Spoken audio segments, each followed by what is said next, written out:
This is something that I think is a really important issue. I think we're in no doubt that food really matters in so many different ways. In fact, no human activity anyway, has a bigger influence on the surface of the planet than the way we produce our food. Historically, it's changed more of the planet and is continuing to do so.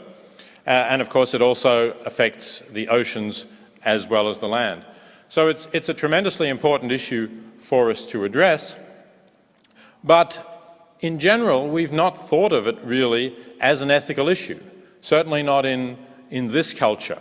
Other religions do have strictures on what you can eat and what you can't, but the tradition of Christian society anyway has really not been to see that as a central ethical issue, with the exception perhaps of the issue of gluttony, which is one of the key sins, but otherwise food is really open.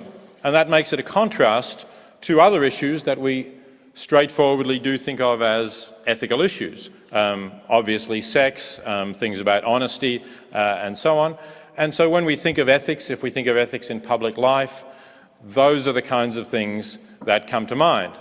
It's easy to think of a political career or two that's been severely damaged by revelations about sexual ethics, also perhaps about ethics in taking money. Not so easy to think of one that's been affected by ethical issues about what a person has eaten. So I think we do need to focus on ethics in relation to food and look at the important ways in which we make choices when we eat and how those choices affect, as I said, the surface of the planet, the environment in many different ways, but also, of course, it affects billions of animals. In fact, about 10 billion land animals in this country alone killed every year, plus untold billions of marine or aquatic animals. And undoubtedly it affects the workers in the industry as well. So that's really what this conference is going to be talking about, this range of issues. And what I want to do is to give you a very brief overview of some of those issues, which I'm sure speakers will address more fully after me and all day tomorrow. When I say a very brief overview, though, I'm in the unusual position of being a little uncertain at this stage as to how long I'm to speak for, despite the fact that I've organised the session. The reason for that is that Eric Schlosser had an interview related to the release of the movie Fast Food Nation in New York this afternoon, and is currently in a car on his way down. We believe that he's closing in on us and will be here very shortly, but obviously if he's not, I'm going to have to keep talking. So let me begin, and if I start slowly and speed up, it's a good sign, I guess. Okay, so if we ask the question, what should we eat? Here are some of the choices that we might consider. So most people in this country eat what is sometimes called the standard American diet. I'm sure you all know what that is. It's a diet that's heavy in animal products, and most of these animal products come from concentrated animal feeding operations, CAFOs, as they're sometimes called, in popular parlance, factory farms. And this is a dramatic change from traditional agriculture, because traditionally, when we ate animals, those animals had been out grazing or in some way gathering food that we either could not or would not gather and eat. So cattle, a classic example, cattle were out eating grass. We can't eat grass, we can't digest it, but they can. So when they go out and eat grass, they add to the availability of food for us that we could not otherwise have. Similarly, if you have hens pecking around the farmyard, they'll pick up little grains and seeds that we wouldn't bother collecting. They'll catch insects that we wouldn't want to eat. And so they add to the food supply in that way. But the revolution in animal industry over the last 50 years has taken animals away from the field, not absolutely entirely, but largely, and concentrated them in these feeding operations where we then have to grow the food that they eat, basically grains or soybeans.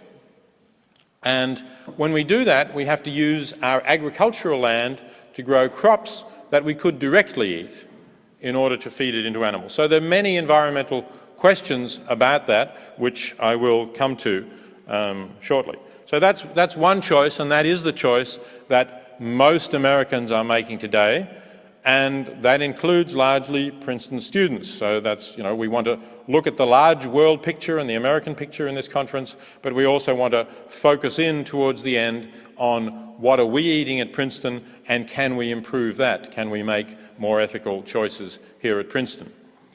So other options would be to get organically produced food, and I'll talk about all of these in a little more detail. Vegetarian, not eating meat. Vegan, not consuming any animal products. And then, cross-cutting with all of these issues, there are other questions you can ask, such as, should we be trying to buy locally produced food? Should we be getting fair trade food? What does that exactly mean? Or just at the end, I'll throw out as a thought, I'm not really going to talk about that, are we eating too much, and should we be trying to cut down on that? Okay, so let's look at the way we produce these foods today, and particularly I'll start focusing on the animal foods.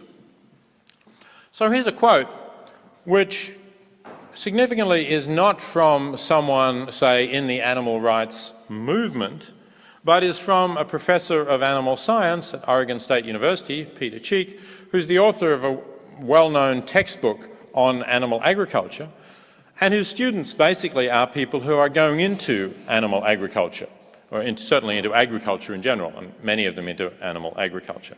So this is not someone who you would expect to take a hostile view of the animal industry. And yet he is concerned about the fact that we, that is the general public generally, do not know very much about how our food is produced. And he suggests here that there's a reason for that, and the reason is that people generally would not like the way their food is produced, and it might therefore have a negative effect on them eating it. And when Jim Mason and I did research for the book that Kathy just mentioned in introducing me, The Way We Eat, we found that this indeed was true, that we could not get in to see these CAFOs, these factory farms. 30 years ago, when I was researching my book, Animal Liberation, this was not the case.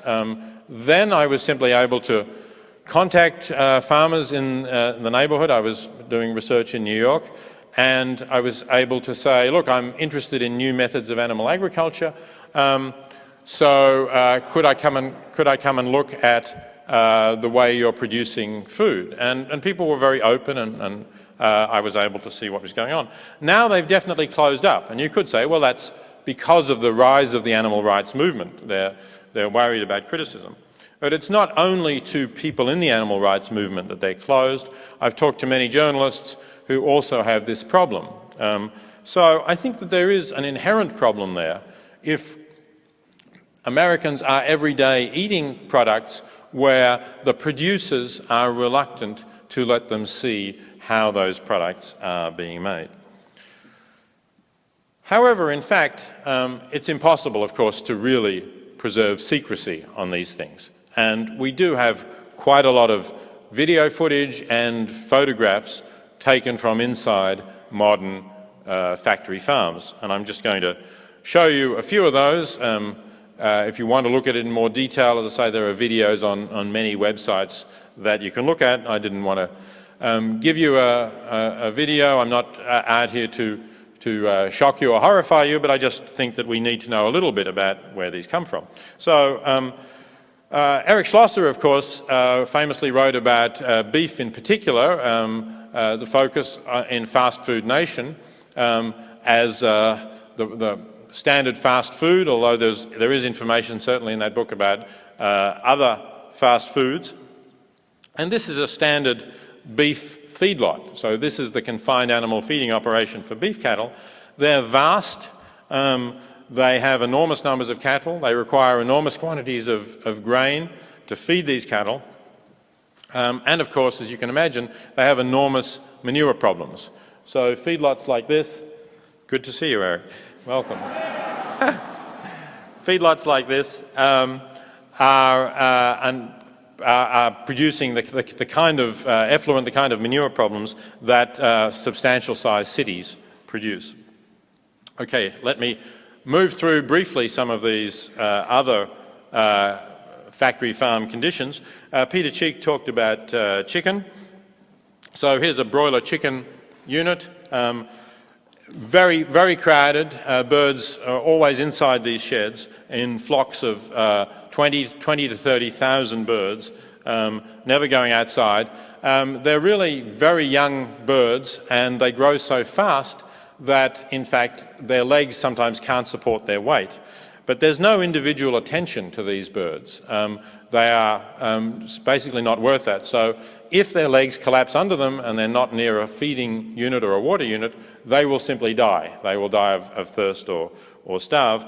And somebody may walk through the shed and pick up the corpses and get rid of them every now and again. But that's all that will happen.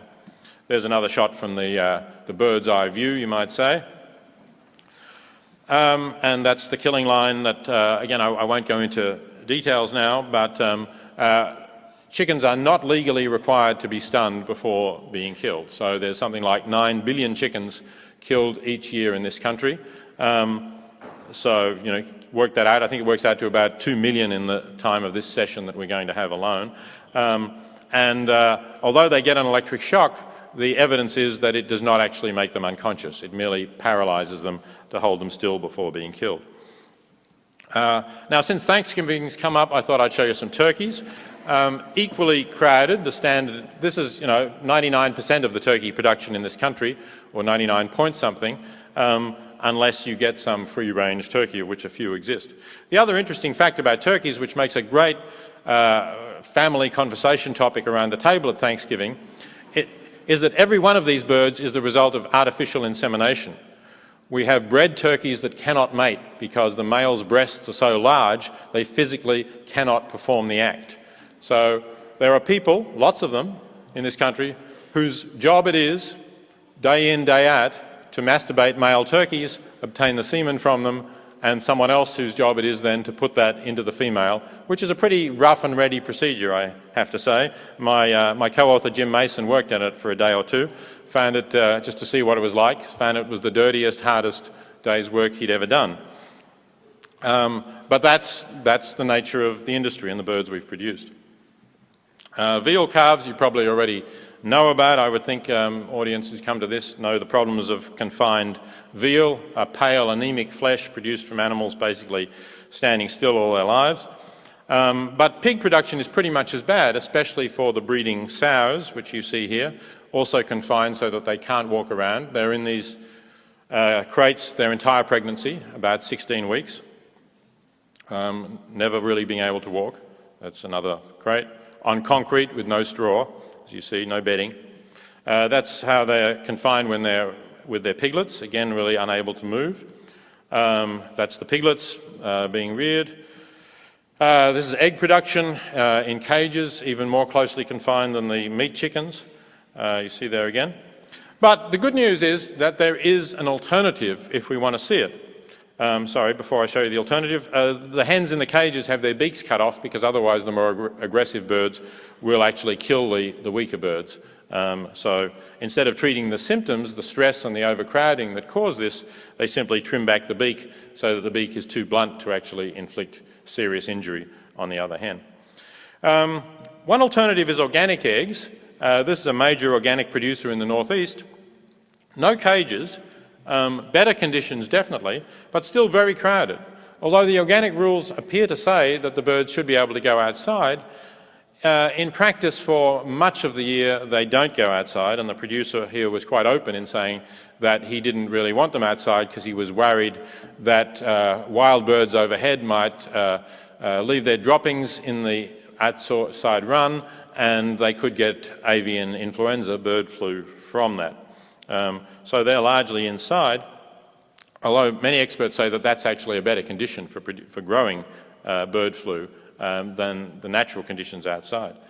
Now, the alternative to that is much better, and that's here's one just down the road here, Cherry Grove Farm, Lawrenceville, New Jersey. It's a small-scale production, only a few hundred hens, but you can see that they have plenty of space. They do the things that hens like to do, out in the grass, pecking at grass and insects and so on. So there is that alternative. Yes, the eggs will be more expensive. Yes, it'll be perhaps difficult to produce the number of eggs we produce in this country, but there are possibilities. Similarly, instead of the feedlot, you can keep your cows on grass the entire time, keep the cows with their mothers the entire time.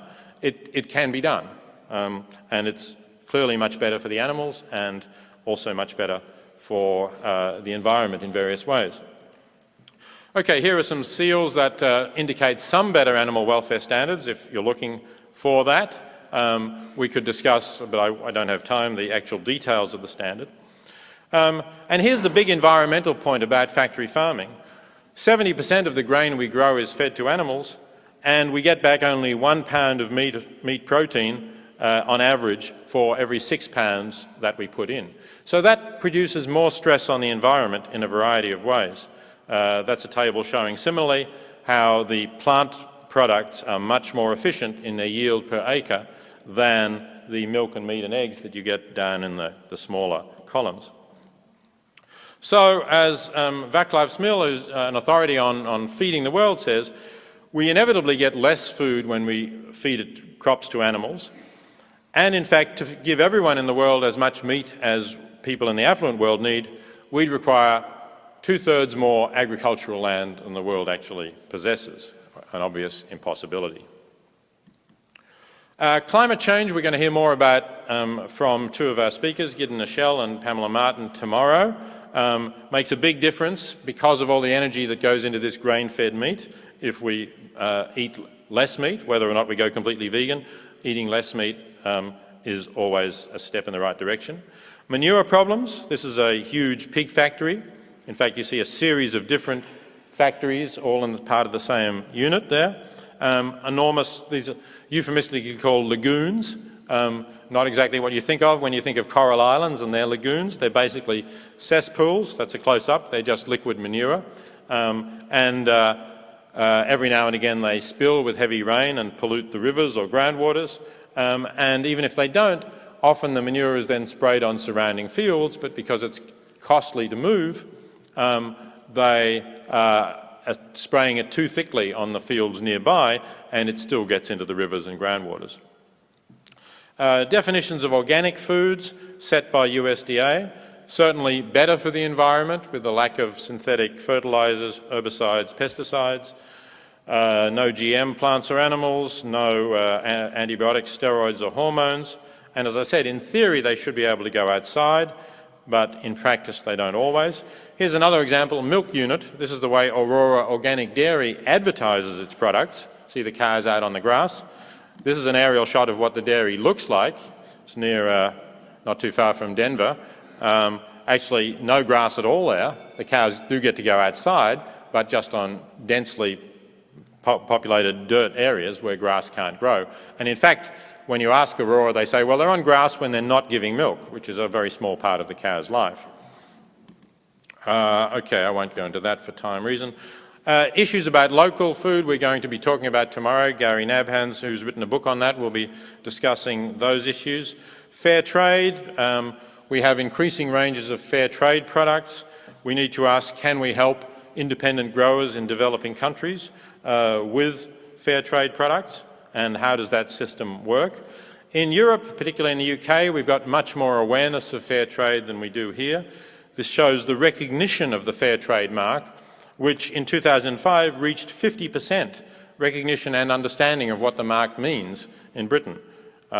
I wouldn't really like to hazard a guess at how great recognition of the fair trade mark is in this country, but you can be sure that it's nowhere near the British level, which is a pity, but maybe we'll catch up. Maybe universities like this one can help to catch up. And increasing sales of fair trade products too, and note that it's not only coffee and hot beverages, that's the bottom green section of these columns, but increasingly it's confectionery and snacks and fruits and juices as well. Well, so we can ask, what can we do? What can we personally do? What can we do through setting an example? Because eating is a public act generally, it's something we do with people, and we can talk about it and help to spread the idea that it's an ethical issue. What can we do here at Princeton as an institution to do more to make ethical choices? So let me conclude with a couple of suggestions as to what we can do. So the highest priority, I believe, is to avoid products from CAFOs, from factory farms. And that's because they are so bad both in environmental terms, because of the added stress they put on the environment in so many different ways. I haven't been able to go into the details of it, but hopefully we'll get more of that tomorrow. And also because of the very serious animal welfare concerns. Whatever you think about questions about the fundamental moral status of animals, whether you think that we have a right to eat them and to kill them for our food or not, I think most people will agree that they ought to be able to have a decent life before they end up on our plate, if they are to end up on our plate at all. And the big animal welfare issue with factory farming is that essentially they don't. The whole system is geared around producing their flesh, milk or eggs as cheaply as possibly can, and as long as they live and continue to put on weight or produce eggs, that system will be used. Producers will sometimes try and tell you that if they're putting on weight or laying eggs, they can't be discontented. But that's simply not true, and in fact you can find quotes in journals in the agricultural industry itself showing that sometimes the economics mean that you should crowd more chickens into your shed or more hens into your cages, even if each individual bird can be shown to be doing less well because of the crowding. More of them die or they lay fewer eggs per bird. But the economics aren't geared to per bird, they're geared to the total production unit, and that is often at odds with the maximising of productivity of the animals, even if we were prepared to accept that that was a guide to welfare. So I think that's the highest priority that we should have. But it's also important to think about whether we can make more ethical choices. I've suggested by going vegetarian or vegan, we not only resolve issues about the moral status of animals in a fairly clear-cut way, but we also reduce our responsibility for greenhouse gas emissions and for various other forms of pollution. But we can also be a conscientious omnivore, buying from farms like the one I showed you, Cherry Grove in Lawrenceville, and others which really do have an ethic of treating their animals well and being sustainable in their environment. And we can certainly buy organic. I think it's generally better preferable to conventional, but we do have to beware of attempts to stretch the criteria, as in the dairy farm I showed you, as perhaps arguably as Walmarts are now doing as they move into organics. It's great that organics are going mainstream, but just yesterday the Washington Post carried a story of a lawsuit filed against Walmart saying that they had lumped products which were simply labelled natural but did not meet organic criteria in a cabinet with overall organic labels. And the word natural in current US usage is totally meaningless. Factory farm products can be labelled natural. There's no criteria set for what is natural, so it doesn't mean anything, but it's possible to mislead consumers into thinking they're getting an organic product with that label. And finally, more complicated issues which would really take more time to discuss. I think, yes, buying locally is certainly better, but it's important then to think about whether you're buying seasonally, because locally produced tomatoes in May or June, say, were almost certainly grown with artificial heat, and the fossil fuel that you're saving by not trucking them up from Florida was probably burned up to keep the greenhouse warm. So you do have to be a bit careful about that.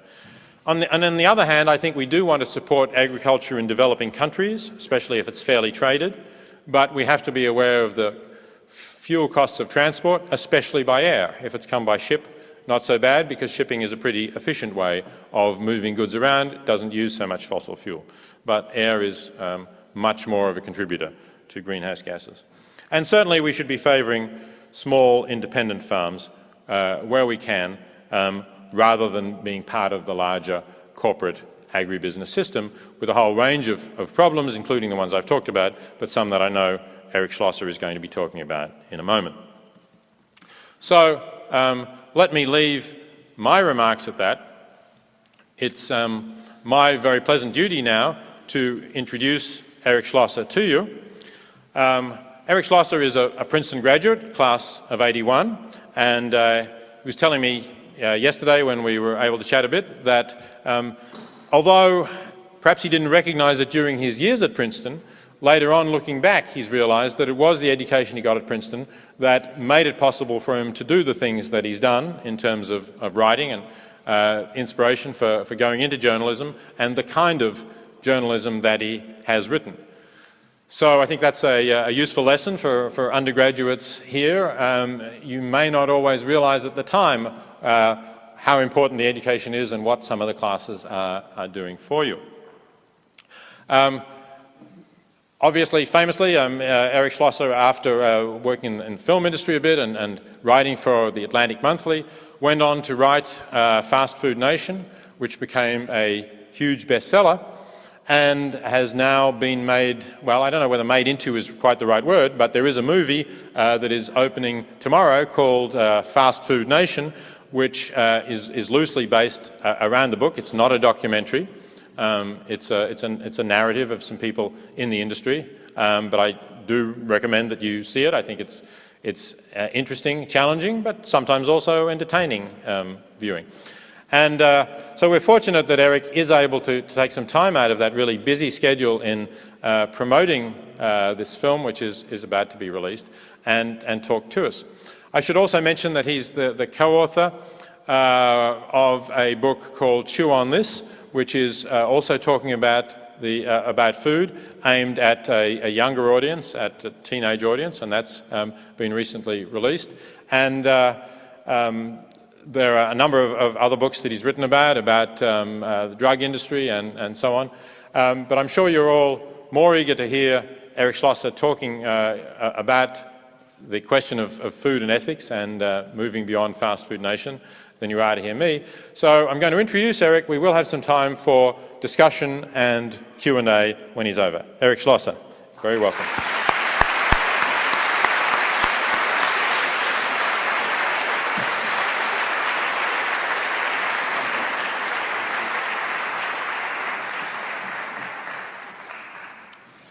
Well, thank you. I want to thank Professor Singer and the Princeton Environmental Institute for having me here. And it's very wild for me to be standing here. As I walked into this building, I realized that the last time I was in here was for a Talking Heads concert. And it was not only a very different event, but that really dates how long it's been since I've been in here. It's really encouraging to see how many people are here this evening. And to me, the success of this conference, and Professor Singer was telling me yesterday about how the size of the hall kept on getting bigger and bigger.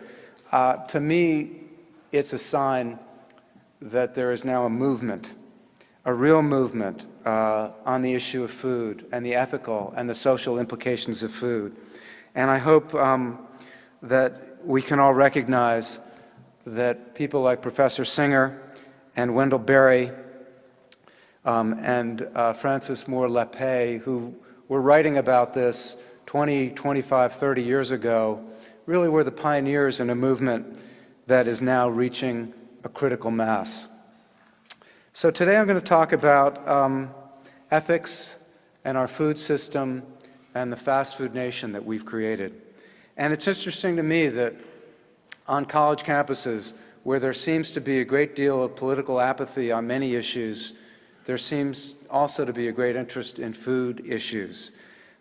Food is something, and the food system is something that we not only have contact with 3 times a day, but it's something that we can each do something about at a time where our political process seems so corrupted and both political parties seem to be so in throes of large corporations.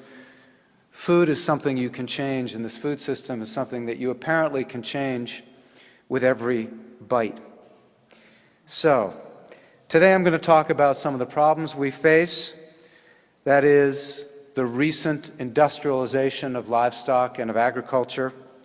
I'm going to talk a little bit about the origins of this system, the nature of its system, what is driving it in my view, some of the impacts of it, and the high cost, ultimately, of this cheap food. And I'm going to end by suggesting maybe what we can do about it, because I'm very optimistic about the possibility of change. And just in the last, it's almost 6 years now since Fast Food Nation came out, I've seen tremendous change on this subject, and I think there's much more to come.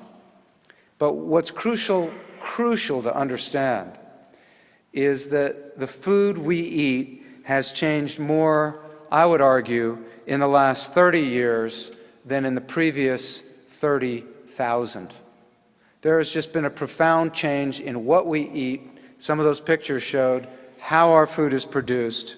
And you look at hormones and the widespread use of hormones among livestock, antibiotics, these factory farms, genetic engineering. These really are the result of the last 3 decades.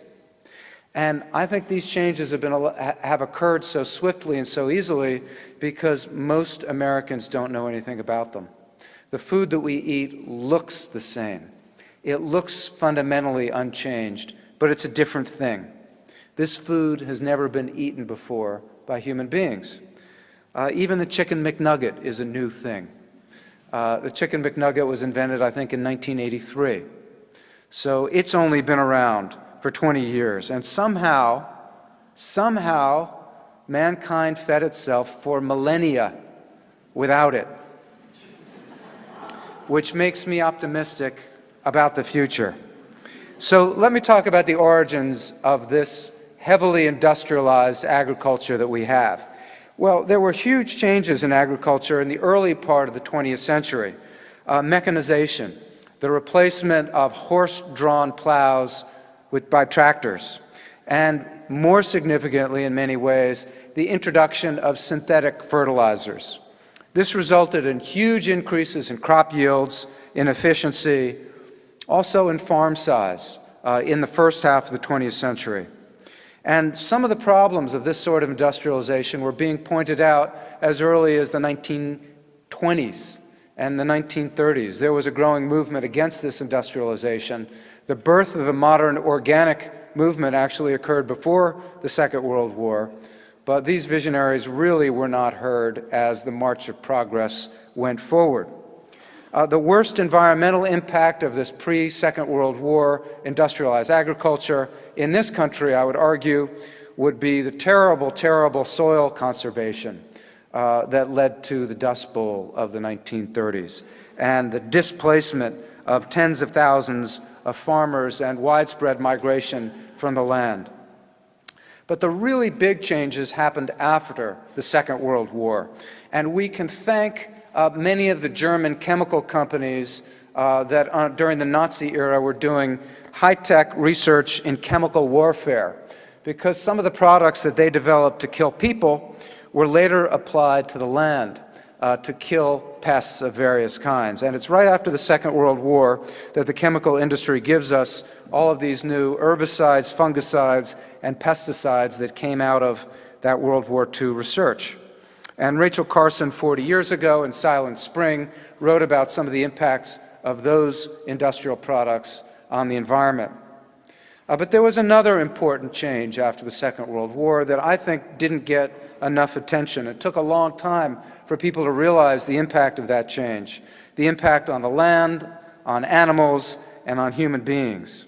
And this system was not born in Nazi Germany, but in San Bernardino, California, small town in Southern California. And that is where, in 1948, the McDonald brothers came up with a new way of preparing food. a new way of making hamburgers at their one little restaurant, and their great innovation was to bring the factory system into a restaurant. It was the first application of this system to the preparation of restaurant food. And it's very important that it happened there at that time and in that place, because Southern California in the post-war era truly was the laboratory for the future. And what happened in Southern California, the culture that emerged there, had a profound impact not only on American culture, but on the rest of the world and how it developed. Los Angeles was the first modern city formed by the automobile and by the needs of the automobile. And Los Angeles in the post-war era was also the heart of the U.S. aerospace industry. And the culture that emerged in Southern California in those years was a culture that blindly worshiped science and technology. There was a cult of science. There was a belief truly in better living through chemistry. It just so happened that the great propagandist of science was there at the same time. And I'm talking about Walt Disney, who took this worship of technology and greatly spread it to the masses. This whole notion of a great, big, beautiful tomorrow through nicer kitchen appliances. One of Disney's most popular post-war documentaries was called Our Friend the Atom. It was a documentary in favor of all kinds of uses of nuclear power. It was hosted by a former Nazi scientist who'd done experiments on human beings at Dachau, but Disney didn't mention that fact.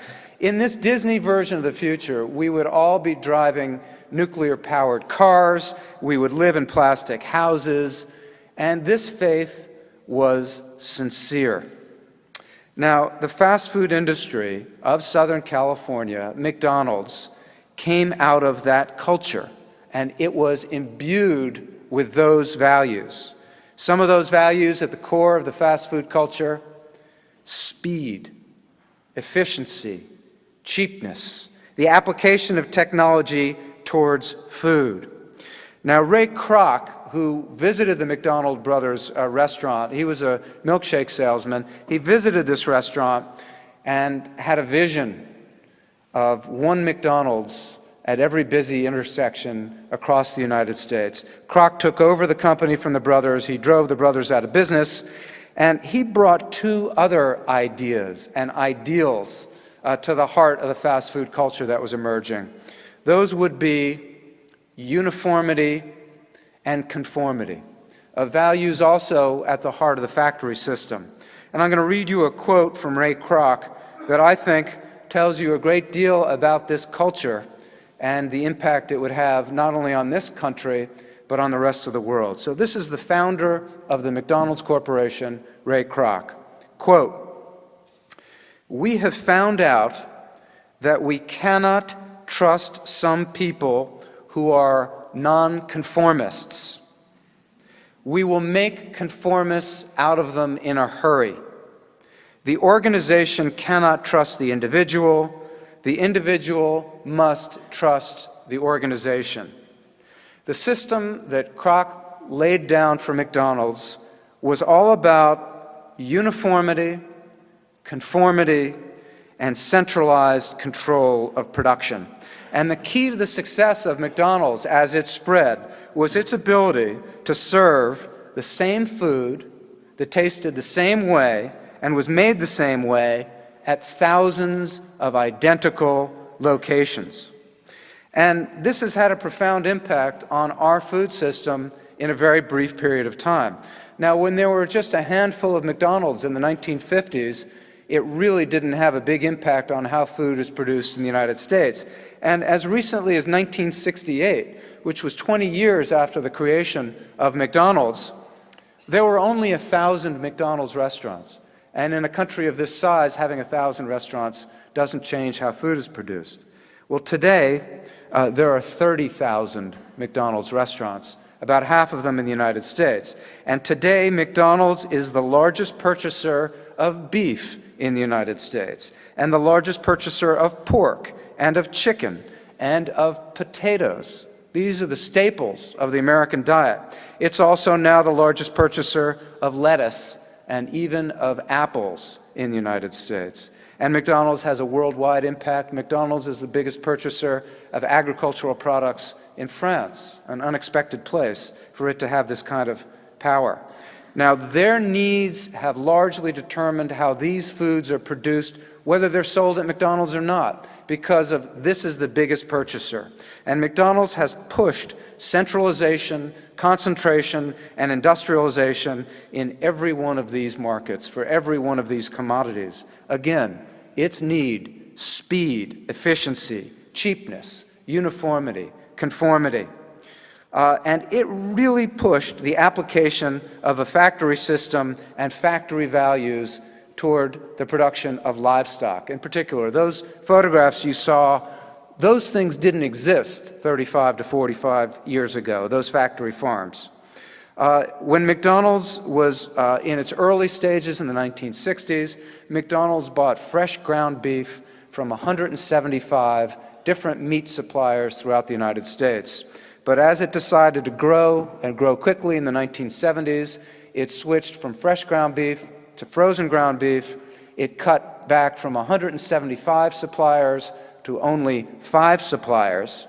And it wanted a product of ground beef that was uniform, that tasted everywhere exactly the same. And McDonald's really played a large role in the consolidation of the meatpacking industry in the United States. In the early 1970s, there were thousands of slaughterhouses in this country. Today, there are 13 slaughterhouses that process the majority of the beef consumed by 300 million people. 13 buildings, really big buildings. And these meatpacking companies got bigger and bigger. In the 1970s, early 1970s, the top 4 meatpacking companies controlled about 20% of the market for beef. Today, the top 4 meatpacking companies control 80 to 85% of the market for beef. Upton Sinclair wrote The Jungle 100 years ago. 100 years ago, he attacked the Beef Trust. The Beef Trust controlled a smaller proportion of the market for beef than these top 4 companies do today. So we have never had as centralized and industrialized a meat system in our history. And one of these companies, Tyson Foods, which is the biggest producer of beef, and the biggest producer of chicken, and the second biggest producer of pork, is the largest meatpacking company in the history of the world. There's never been a company like it. And these factory farms primarily were created to serve McDonald's and the other fast food chains. But now that is the mainstream meat system that we have. You saw that feedlot. Well, we now have feedlots with up to 125,000 cattle in a feedlot. We've never raised cattle that way before. We've eaten beef for thousands of years. We have poultry houses with tens of thousands of chicken that will never see the outdoors except on the day they are born and on the day that they die. We have hogs that have been bred to be uniform in size. Again, uniformity. This helps in the slaughterhouse so more machines can efficiently slaughter the hogs. They have been bred to be uniform and lean and cheap. By being bred this way, many of these hogs are now unable to survive in the outdoors. They are living indoors, again, from the day they are born until the day they are about to be slaughtered. These animals are crammed incredibly closely together. And when you cram animals like this closely together and they are living in one another's filth, they are much more prone to become sick. So antibiotics are now being routinely given to these animals, both to prevent them from getting sick, and because through some mysterious process, these animals given antibiotics grow a little bit faster. The overwhelming majority of antibiotics in the United States are not being given to children for their ear infections or to you for your infections. The overwhelming majority of antibiotics are being given to livestock, primarily to make them grow faster. Anabolic steroids, it's remarkable. If you're a cyclist and you take steroids, you are disqualified from the Tour de France. But some of the very same steroids that are being abused by athletes, and you look at the DEA website, and it talks about all the dangers of steroid use and all the ways it could harm your body. Well, the very same steroids that are illegal for athletic competitions are being routinely given to almost all of the cattle in the United States. These steroids, these anabolic steroids are implanted in their ear. They make them grow just a little bit faster, but it's a little unnerving that if you're a person, you can't take these things, but it's just fine to eat the meat from animals who have been given massive amounts of them. So animals have been transformed fundamentally into industrial commodities. This system is taking sentient creatures and turning them into commodities and using very, very narrow economic measures of efficiency in their production. But human beings have also been changed, I would argue, by this system into disposable and interchangeable parts. One of the great innovations of McDonald's was, instead of having trained cooks in the restaurant, they broke all of the tasks in the kitchen down so that one worker did the same thing again and again and again, like the old factory system of the late 19th century. And by having workers who were not actually skilled, they could be paid a very low wage. And in the meatpacking plants of the United States, these mega slaughterhouses have done the same thing, turning workers essentially into automatons who are doing the task the same way again and again, thousands of times in one day. The values that have led human beings and animals to be treated this way are very simple: cheapness, efficiency, speed, uniformity, conformity. Everything the same, everywhere the same. And McDonald's had a corporate slogan a few years ago that I think is very revealing and also very chilling. This was the McDonald's slogan, quote, "One taste worldwide," unquote.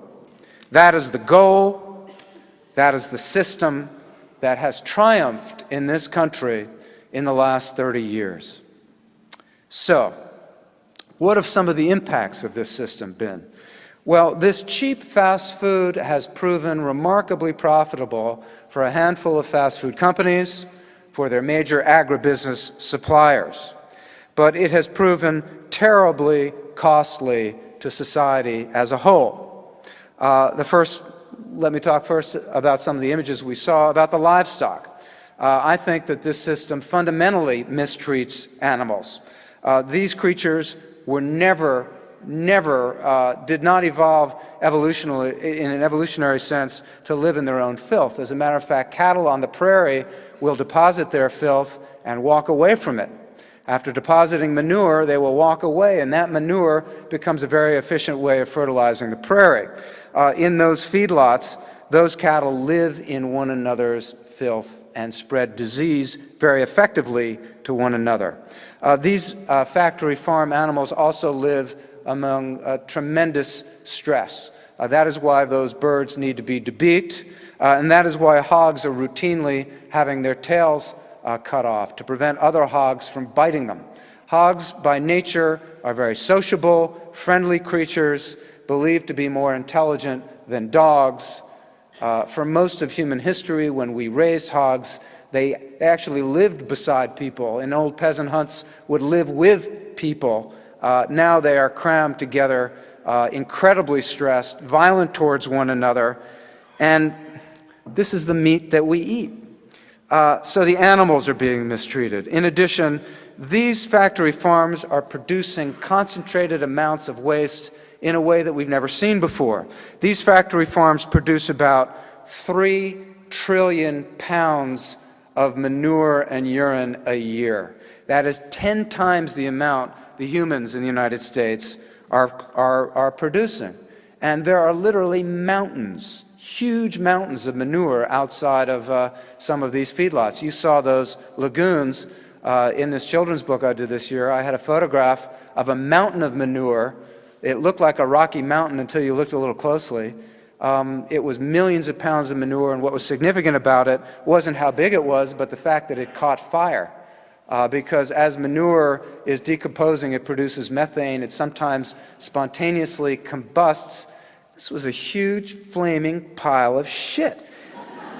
And they couldn't put it out. It was in Nebraska, and it burned for months. Now, we have been raising cattle for millennia, but we haven't had mountains of burning shit.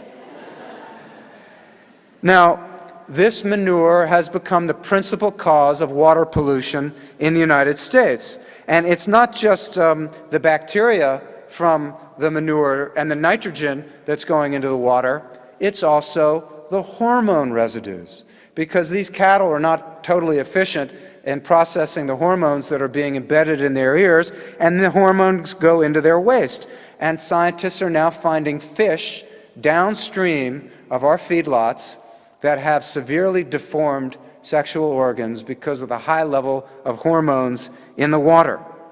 This is a brand new thing. And at the same time, there's been a huge impact on human beings from this system. And I am a great believer, whenever I talk to environmentalists, that human beings are part of our ecosystem, and an important part, not to be excluded, but to be protected.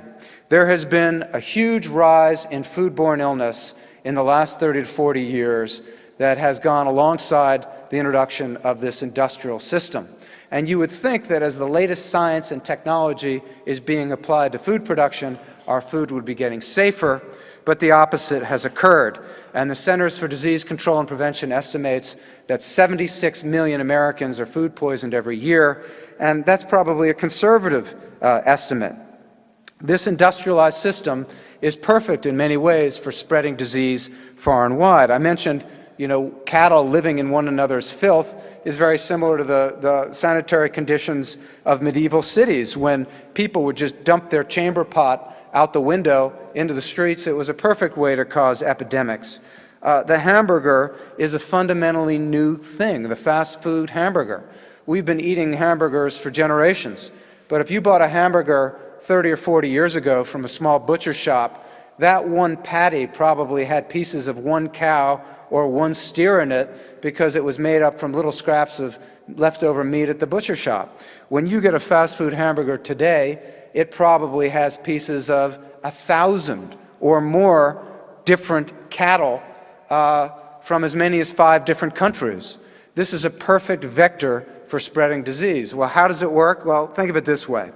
If you are in a monogamous relationship with your partner for many years, it's unlikely that you will catch a sexually transmitted disease. But if you are exposing yourself to thousands of different partners on a daily basis, well, your odds go up significantly. So it matters to you if there are pieces of 1,000 different cattle in each one of those little hamburger patties. If you eat it, make sure it's been cooked really, really well. This new industrialized system has proven to be an ideal system for spreading newly emerged pathogens such as E. coli 0157H7, which is spread by cattle fecal material. It was linked up until recently only with hamburgers. Now it's being linked also to spinach. In Fast Food Nation, I wrote about how there's shit in the meat. Now there's also shit in the spinach. But there are also entirely new diseases like bovine spongiform encephalopathy, mad cow disease, created by the brilliant idea of feeding cattle to other cattle as a cheap form of protein. Again, cheapness and efficiency being the overriding values. Well, we've outlawed the feeding of dead cattle to cattle in this country, but cattle are still being fed cattle blood. Cattle are still being fed the waste from poultry slaughterhouses, and poultry are being fed the waste from cattle slaughterhouses. And even more disturbing, the same companies that make poultry feed, like Tyson, also happen to slaughter poultry. So one of the principal protein sources being fed to chicken is dead chicken in this country at the moment. This is an attitude towards livestock and an attitude towards consumers that is totally driven by efficiency and cheapness and no other consideration. The other human impact of this system has been an obesity epidemic that has taken hold in precisely the same years as this industrial system, this fast food system, over the last 30 years. And when you look at these fast foods, they are carefully, scientifically designed to taste good and to make you want to eat them again and again. They tend to be high in fat, high in salt, high in sugar, high in calories, low in fiber, low in micronutrients. This is the perfect food to make you unhealthy if you eat it regularly and in large amounts. So, as a result, 2/3 of the American people are now obese or overweight. 1 out of every 3 American children born in the year 2000, according to the CDC, is going to develop diabetes. Among the children of the poor, 1 out of every 2 Black and Latino children is expected to develop diabetes. We've seen a doubling in the obesity rate among toddlers and a tripling in the obesity rate among children aged 6 to 11 in the last 30 years. This is an extraordinary cost being imposed on society. Conservative estimate is the cost of obesity in the United States per year is $100 billion a year. Huge cost. And then there's also one other environmental impact of this system, its impact on the land.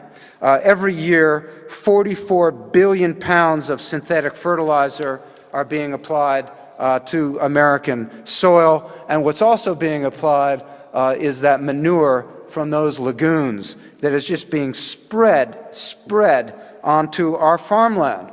And in addition to the bacteria that it contains, it also contains all kinds of stuff like cadmium, lead, other heavy metals, arsenic, which is widely being fed in small amounts to poultry at these factory farms.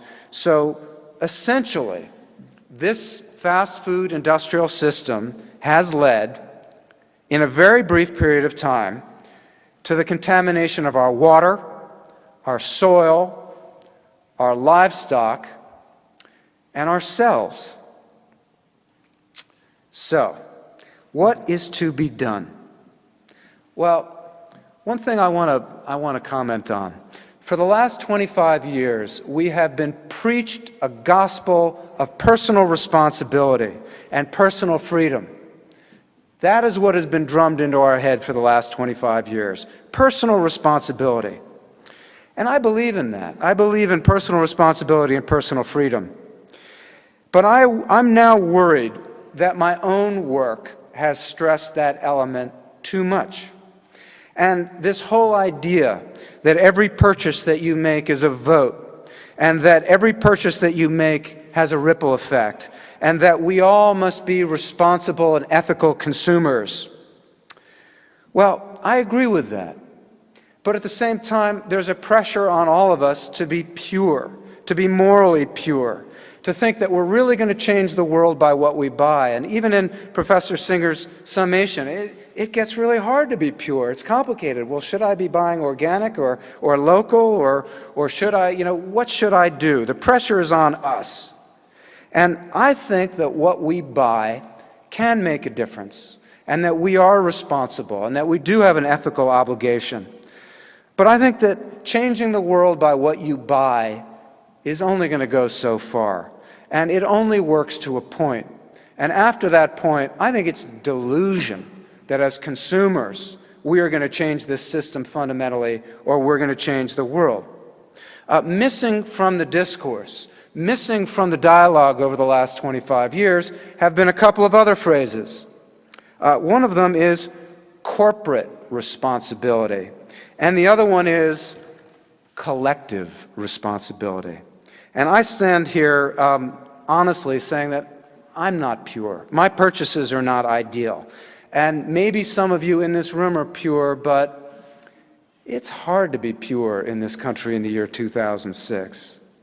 But ultimately, the problems that Professor Singer outlined, and I've tried to outline, are not due to individual faults. They're really not. They have been caused by big systems. System of belief, systems of production, systems of making a profit.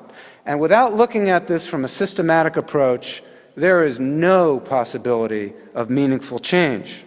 Each one of us here in this room could go back to the land, move to New Hope, outside New Hope, or find some land in eastern Pennsylvania, grow our own food, and live off the grid. But each one of us living pure isn't going to change this system at all. If our government doesn't change its policies, if our government doesn't change many of its subsidies, what we do as consumers isn't going to make a profound difference. And I think we cannot allow this movement surrounding ethical eating to focus only on our personal responsibility and on consumer power. I debated the president of McDonald's in the United Kingdom earlier this year. He seemed like a really nice guy. This is not about him being a bad guy. It's not like there are half a dozen bad guys, and if we deal with them, everything's going to be all right. The president of McDonald's UK could be replaced tomorrow afternoon. It's not going to change that company. It's not going to change that system. The head of McDonald's corporate social responsibility is coming to this conference tomorrow. I really wish that I could have debated him. I guess that's just not to be. No one from McDonald's has ever agreed to appear in public with me in the United States. And he is no different. He may be a really nice guy. He may be a really nice guy, but it's not about him. It's about a system that rewards cheapness, efficiency, and speed, that has a very narrow measure of what's efficient, and that allows companies like his to impose their business costs on the rest of us. Now, when Rachel Carson wrote Silent Spring, chemical companies could just dump their chemicals into a stream, and if people were sickened downstream, it's not the company didn't have to pay for it. And one of the big triumphs of the environmental movement was by forcing these sorts of air polluters and water polluters to assume their external costs, to internalize them and not impose them on society. And I think that's what we have to do with these food companies now. Make them pay for these costs that they're imposing on society. It's very much in the interest of these large corporations to stress the idea of personal responsibility, because it gets them completely off the hook. And they can even cite opinion polls of what people want. Well, these personal choices that are at the heart of the business, the heart of their business model, are being made in an environment in which their mass marketing is having a huge impact on what people think of as their personal choices and personal responsibility. I mean, McDonald's is targeting children as young as 8 months old, 9 months old. This industry is systematically targeting toddlers and young teens and trying to affect people's attitudes and their eating habits literally 8 months old. McDonald's and Burger King have done promotions with Teletubbies, which are fictional characters aimed at pre-verbal children. We're stoned college students.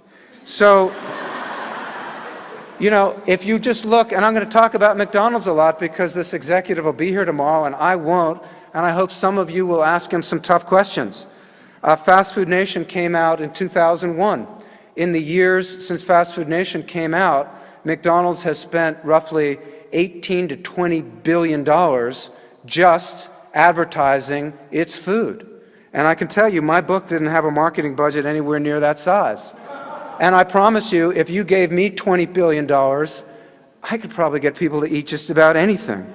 So it's very easy to put the onus on people and their choices and their eating habits, but when you're targeting toddlers and spending billions of dollars a year trying to affect their behavior, I think that's a cop-out. The opponents of this system, like Professor Singer, like Professor Marion Nessel, who's here today, like myself, we don't have anywhere near this amount of money at our disposal. But it's remarkable to me how much is changing and how fast it's changing and how these companies are on the run. And I would argue the reason these companies are on the run is they have the money, they just don't have the facts. They just don't have the truth on their side. And they are desperately spinning and trying to persuade people they do. The fact that there is even a vice president of social responsibility at McDonald's, to me, is a joke. And he may be a lovely guy. And I hope if you see him tomorrow, you'll ask him things like this, because he's in charge of social responsibility. Is it socially responsible for a company to shut down a restaurant immediately as soon as its workers vote to join a union? McDonald's has done that on at least 3 occasions. Is it socially responsible to use private investigators to investigate the critics of your company, to spy on your critics, to harass your critics as they did to the Greenpeace activists in England? Is it socially responsible to continue selling products full of a toxic substance called trans fats? The Institute of Medicine, a branch of the National Academy of Sciences, came out with a study in 2002 that said trans fats, these cheap industrial fats widely used by fast food chains and particularly by McDonald's, the Institute of Medicine came out with a study 4.5 years ago, said that these were toxic and that there was no safe amount for human beings to consume. One study has estimated that 30,000 Americans die every year simply because of trans fat consumption. Another study in the New England Journal of Medicine this spring concluded 200,000, as many as 200,000 heart attacks a year are caused in this country by trans fat consumption. Now, McDonald's said in 2002 it would stop using trans fats. 4.5 years later, it hasn't. And I'd love to ask him tomorrow, well, you know, your public statements say you don't want to change the taste of the French fries, which the trans fats are responsible for, but I've studied McDonald's, and McDonald's is using all different kinds of cooking oils all over the world, and French fries taste pretty good in whatever kind of oil you cook them in. So why is McDonald's no longer using trans fats in Denmark, where they were banned 2 years ago? And I haven't heard of any McDonald's shutting down in Copenhagen, but for 4.5 years have continued to sell this product to most Americans who have been unaware. How many people have died as a result? I mean, in this country, in America right now, if it was a foreign government responsible for 30,000 deaths a year and 200,000 heart attacks and casualties, we would bomb the hell out of them. We wouldn't invite them. We wouldn't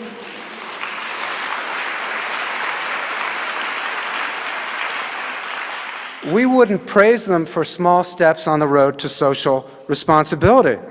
And I would conclude by asking him, is it socially responsible to buy chicken and beef from Tyson and to buy pork from Smithfield Farms, given the fact that Tyson and Smithfield Farms are treating their meatpacking workers almost as badly as they're treating their animals, and that we truly have sweatshop conditions in meatpacking in the United States that Upton Sinclair would have recognized? McDonald's has spoken a great deal recently about the fact that they're offering apple slices, but to me that's not quite enough. It's not quite enough. And this entire industrial system that you saw the photographs of, McDonald's is at the top of this food pyramid. And it has enormous power. I don't think any one company should have that much power, but if it has that much power, it has an obligation to use it in a truly socially responsible way. Your eating habits are not going to change this industry.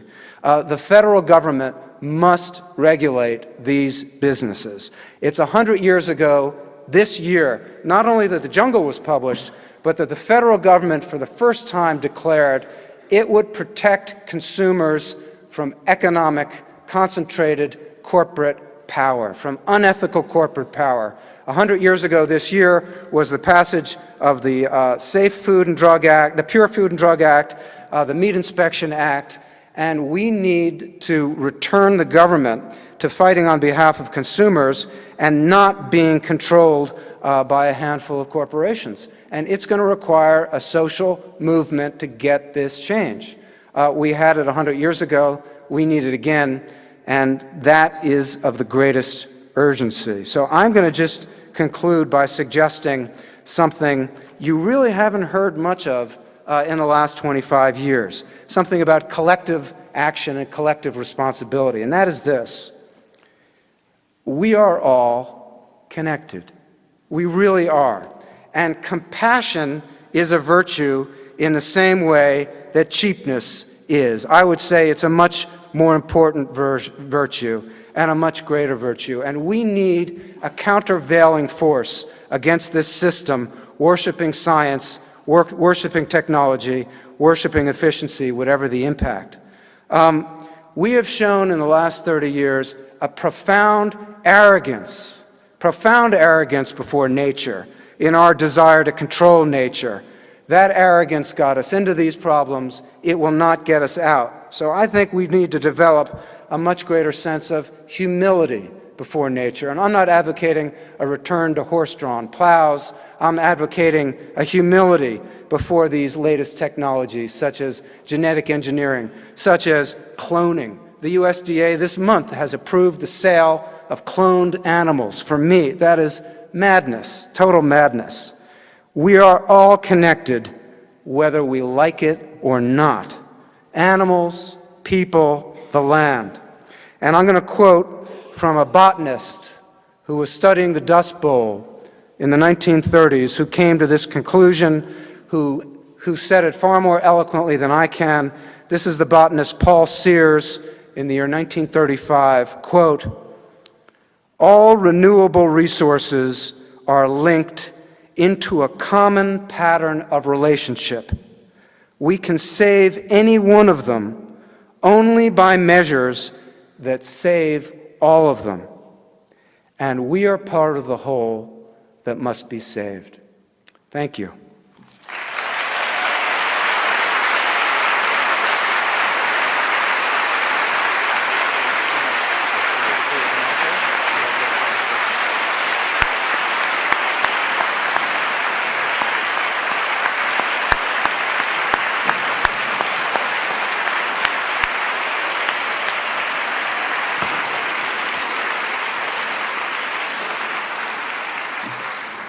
Thank you, Eric. As I'm sure the audience has shown you, that was a wonderful address, given us many things to think about and a forceful way to start off the conference. Now, we have a little bit of time for questions and discussion, not a lot. I believe we have some people with roving microphones. So if, okay, so the first hand that I've seen is in the middle of that section there. If we can get you a microphone before you begin. There's one coming from your other side, sir. Oh, all right. You're in the middle now. Okay. Thank you. No, I don't think so. I can hear. Yeah, we want to get it recorded.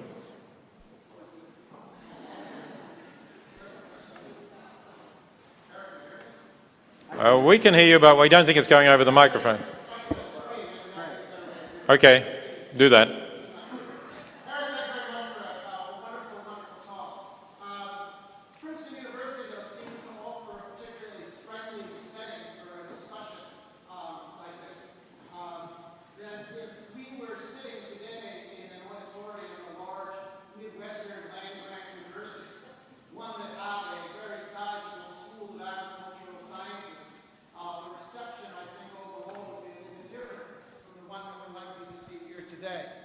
Many of our academic colleagues derive their livelihood from the very system that you so eloquently describe. What we've seen over the last number of years is that when there is a brave soul at one of those institutions who does raise his head above the parapet, he's subject to recriminations, to witch hunts, and so forth. My question, I suppose, then, is what role does higher education have? And is it in fact the case that institutions of learning are more part of the problem than they are part of the solution? I think that they are part of the solution. But when you talk about these land-grant colleges, they are being hugely funded by agribusiness. There needs to be a greater separation between corporate funding and academic research. And I would say exactly the same thing I said today at that college. I've said it to industry people before, and they need to see how it's in their interest. It is in their own interest. I am attacked constantly by the meatpacking industry. I am not vegan. I'm not vegetarian. I still eat meat. I don't eat their meat. I don't eat the meat from this industrial system. And they blame me for problems that they may be having. And yet when you look at why throughout the world no one wants to import American beef, and why we have to threaten our trade partners with sanctions in order to get them to accept this product, that's not my fault. And if you're selling a product, ideally, you want people lining up to buy it. You don't want to have to threaten to sue people to buy your product. In Japan, in Korea, there is great wariness of our beef because of the industrial processes that we use. I think in the future, American agriculture is not going to be able to compete on the basis of cheapness and creating these, widespread uniform commodities. And it's really in the interest of these industries to change. And if they don't see it, the government is going to have to really quickly encourage them to do it. Okay, we have another question. There's a lady there, yes? We do have the mics working, I believe, now, so if you could get a mic. There's one coming from behind you. Thank you. Thank you for speaking today. Your book actually influenced me so much that I started my business with my husband, which is a grass-fed and organic butcher shop in upstate New York. One of the problems that we run into all the time, which you talked about a little bit, is that we cannot find slaughterhouses that actually can slaughter the beef or the pork that we deal with. The federal government has been systematically closing down small slaughterhouses, and every time a slaughterhouse has been tried to be built in our area, again, they run into problems. Now, we'd love to fight this in some way, but how would you suggest that we go about, changing that? We've got to change the government. I mean, the U.S. Department of Agriculture today offers a textbook example of a regulatory agency completely captured and controlled by the industry it's supposed to be regulating. The chief of staff at the USDA, since President Bush took power, has been the former chief lobbyist for the National Cattlemen's Beef Association, which represents the interests of the big meatpacking companies. The idea that one of these mega slaughterhouses in any way produces a safer product than a small local slaughterhouse is absurd. And the USDA's own figures, which are hugely skewed and distorted, show that the larger the slaughterhouse, the more likely the meat is to be contaminated.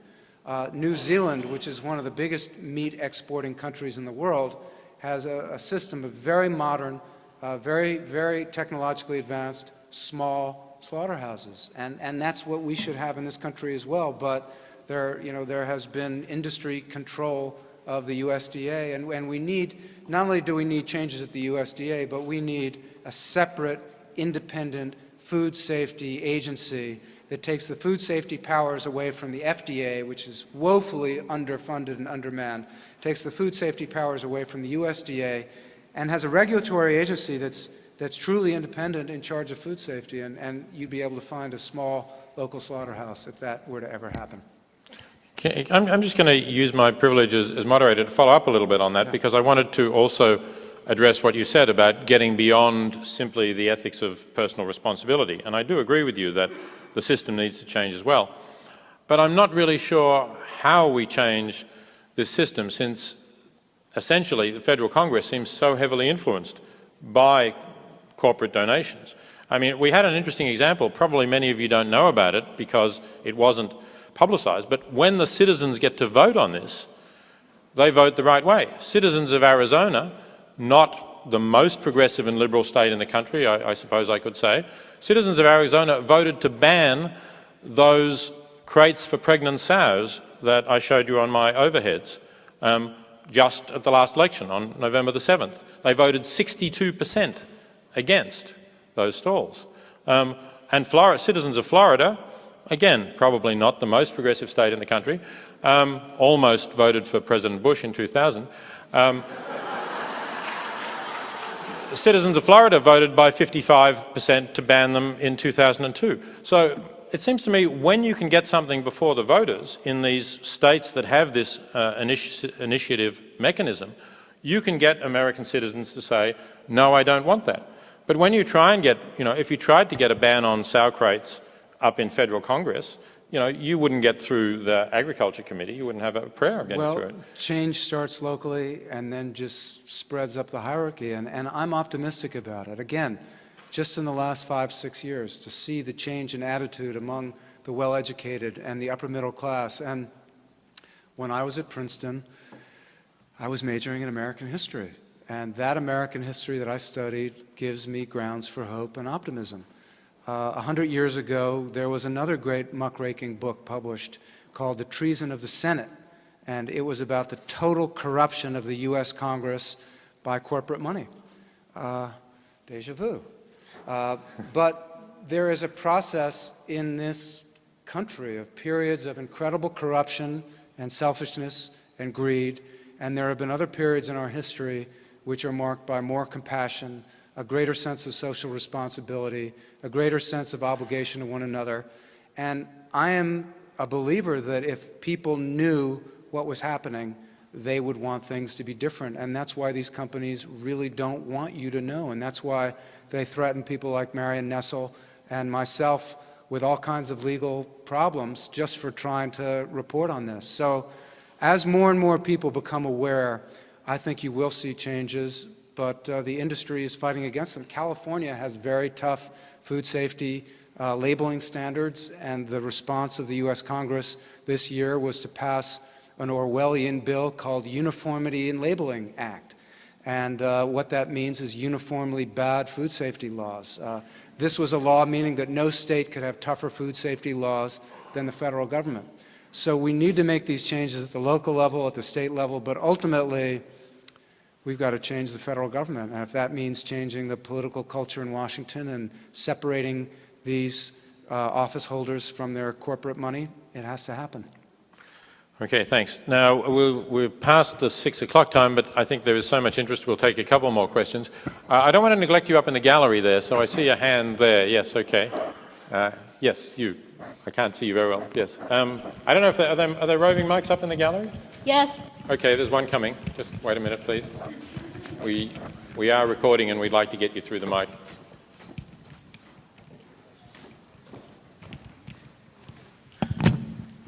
Hi.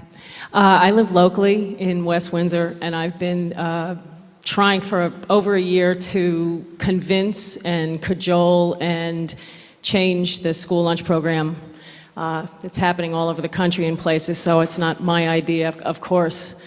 But I finally was able to get hold of the newly signed contract with Sodexo, and I have leverage now because our contract has a year grace period for which Sodexo is supposed to deliver whatever it's supposed to deliver before the district signs it for another 5 years. And I have found out that they doubled the fee for the vendor, and that they haven't necessarily promised anything for that. The high note is that I was able to convince them before they signed that to get Sodexo to agree to local farms coming into the system. And that's a big thing for Sodexo to allow local produce in. We've had Terhune orchards, I saw Pam here, Terhune orchard apples in the school locally, but the problems we're facing are distribution. Why doesn't the New Jersey Department of Agriculture have a system for local farms to sell to local schools? I don't get it. I don't get it. And as you said, it's going to take a sea change, it's going to take a lot of people speaking, it's going to take a lot of requests over and over and over and over again. And I asked the business office at our school, can you please give me the contract? And 6 months later, I finally asked a different person and got it. And it's public knowledge. We're allowed to have this knowledge. The people who run the business offices or the administrators or whatever, you have to speak up and you have to keep going after it. And I'm pleased because Sodexo is a food buyer and a food mover. They're not a food maker, and that's the problem. Well, good luck. I think that is an example of the kind of citizen action that we need a lot of people to be taking, and it will all make a difference. Thank you. Okay, I'm going to take one last question, the gentleman in the striped shirt there, if we can get a mic to you. Thank you both very much for a wonderful session. It seems to me that in other areas of social concern, one of the things that has allowed pressure to be brought to bear on the federal government, talking about systemic change, has been a large and thriving civil society. We see it for animal rights issues, we see it for all sorts of environmental issues. I was wondering if both of you could speak for just a moment on why, despite the fact that human health is at stake, we have not seen the development of civil society in response to some of these issues that you've talked about this evening, even though they've been brought to bear publicly for 100 years. I think you see that very movement forming as we speak. I think there really is a movement, and it's connected to the environmental movement. It's a sustainability issue.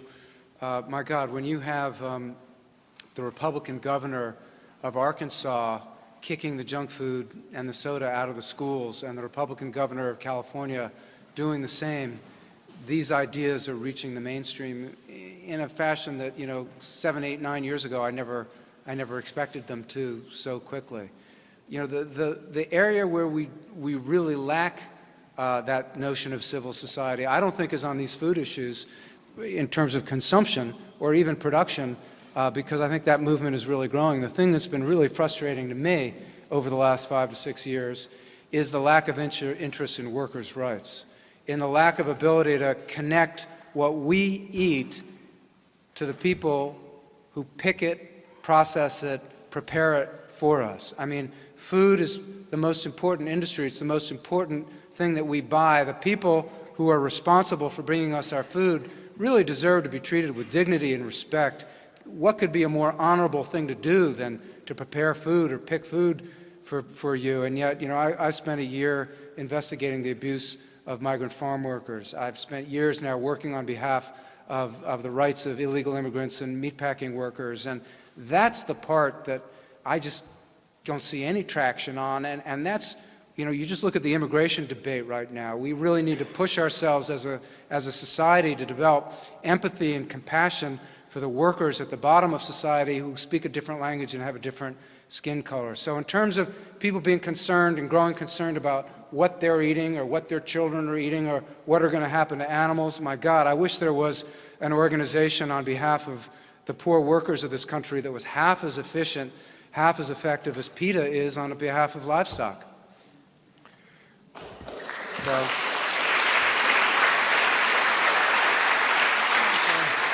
Yeah, I largely agree with those comments. I think that it is only fairly recently, though, that some of these things have started to emerge. And for instance, the animal movement, which is perhaps of the civil society groups, the ones that I know best, I think have only recently started to become politically savvy. So it was really only in this last election that we saw the largest, the Humane Society of the United States, really getting involved in the election, not only in the initiative in Arizona, but also in supporting electoral candidates in a few key places where there was a strong difference between them in terms of their support for animal issues. And I think in terms of food issues, environmental issues, those sorts of things are happening.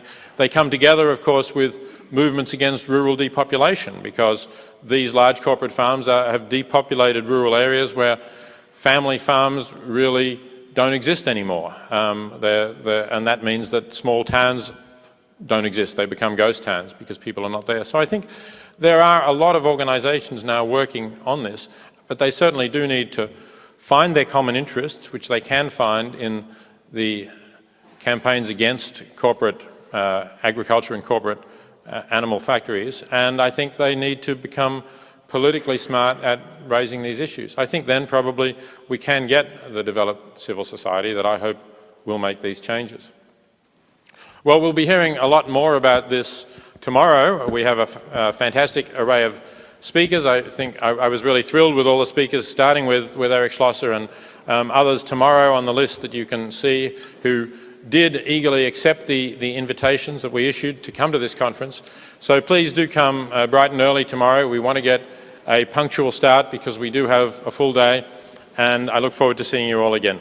And thank Eric Schlosser once more.